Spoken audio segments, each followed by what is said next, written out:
El periodo paleocristiano hace referencia a las primeras comunidades cristianas. Este periodo se desarrolla en el Imperio Romano desde el siglo II después de Cristo hasta el 476. Nace desde cuando surge el cristianismo durante la conquista romana hasta la invasión de los bárbaros. Este periodo comprende dos etapas.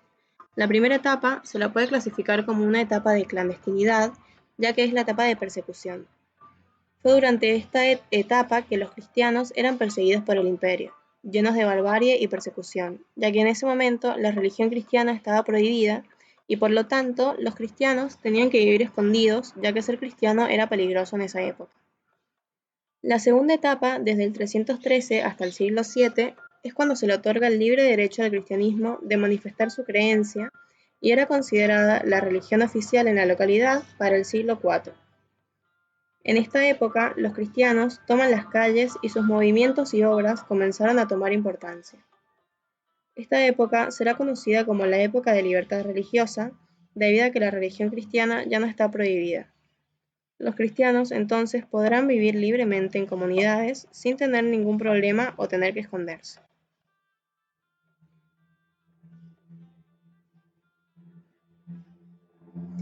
Se lo puede definir al cristianismo como la fe en un hecho en particular que ocurre en una ocasión y sin más explicaciones posibles que un amor y no una razón.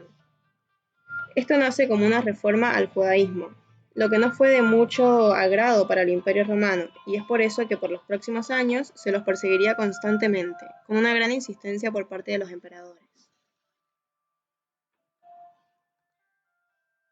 Volviendo a hacer referencia en el paleocristiano, este presenta una nueva forma de entender el arte que intenta dar respuesta a una fe religiosa que sería el cristianismo. Los artistas cristianos buscan representar una verdad espiritual antes que una realidad física.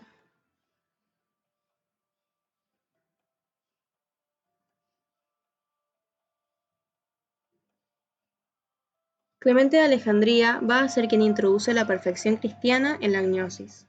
La gnosis va a ser parte de un movimiento que se impone en el gnosticismo como prototipo ideal de las herejías, ya que éste propone un saber auténtico, intelectual, minotario y secreto, más alto que la simple fe y bueno solo para las masas.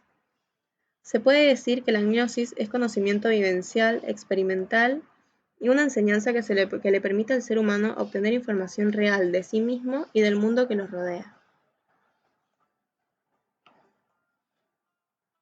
Al mezclar lo clásico con lo cristiano, el gnosticismo lograría anticiparse a la mitología, sobre todo, pero también a las concepciones de los filósofos. Por definición, el gnosticismo es un conjunto de antiguas ideas y sistemas religiosos que se originó en el siglo I entre sectas judías y cristianas antiguas.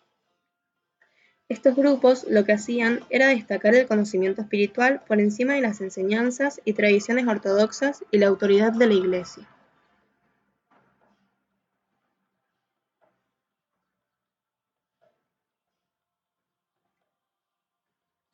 Tras el derrumbamiento del Imperio del Occidente y el encuentro teológico entre la filosofía y el cristianismo, surge el protagonismo de los autores latinos en la cultura monástica medieval.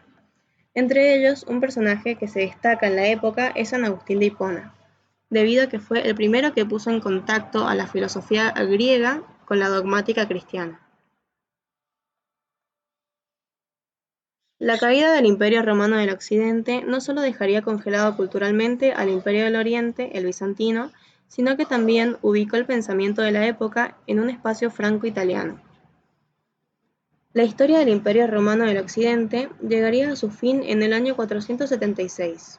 Uno de los motivos fue la llegada del cristianismo, en el sentido de que esto rebajó la importancia de la figura del emperador, considerado antes como un dios, y esto provocó que ya a poca gente le interesara la vida militar.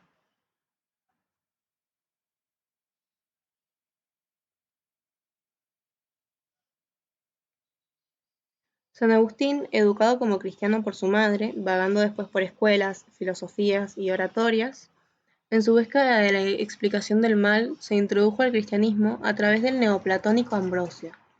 San Agustín es considerado el primer moderno en introducir la ética a la afectividad, que había sido presentada por los griegos como irracional, y descubrió un orden en los afectos de la voluntad.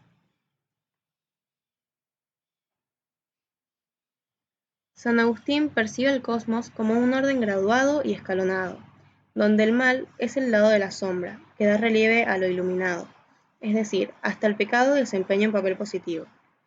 El hombre, en cierto modo, encaja en el macrocosmos natural, recapitulando en su microcosmos, como cuerpo material, alma animal y espíritu, que serían los tres reinos de lo inanimado, lo vivo y lo humano. Su percepción del cosmos se basaba en la presencia de un Dios. Por lo tanto, él mismo pensaba que la Tierra estaba conformada por una parte divina, que era Dios, y otra parte terrenal, que era la Tierra y el mundo físico.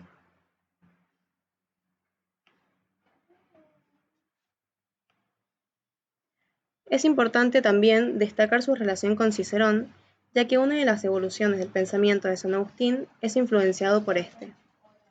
Al leer sobre Hortensius de Cicerón, esto le impulsó a San Agustín a dedicarse a problemas filosóficos. Para bien o para mal, toda la filosofía de Agustín gira en torno a Cicerón.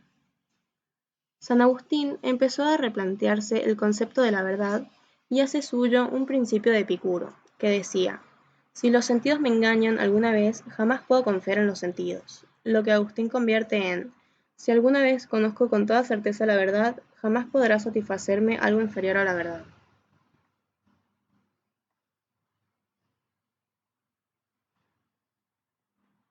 San Agustín sostiene que el mundo manifiesta a Dios, pero para buscarle, el hombre debía entrar en su propio interior.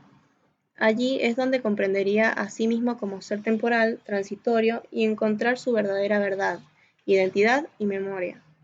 Se necesitaba primero conectar con el espíritu interior para poder hacerlo luego con el mundo natural.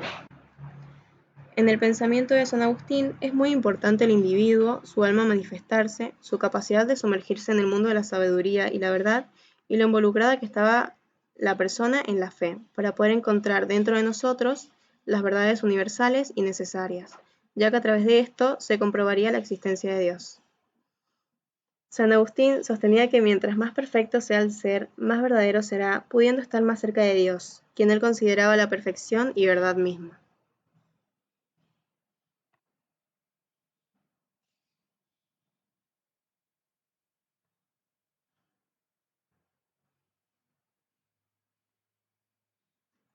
Finalmente, se puede llegar a la conclusión que gracias a San Agustín el pensamiento filosófico con la caída de Roma se recuperó.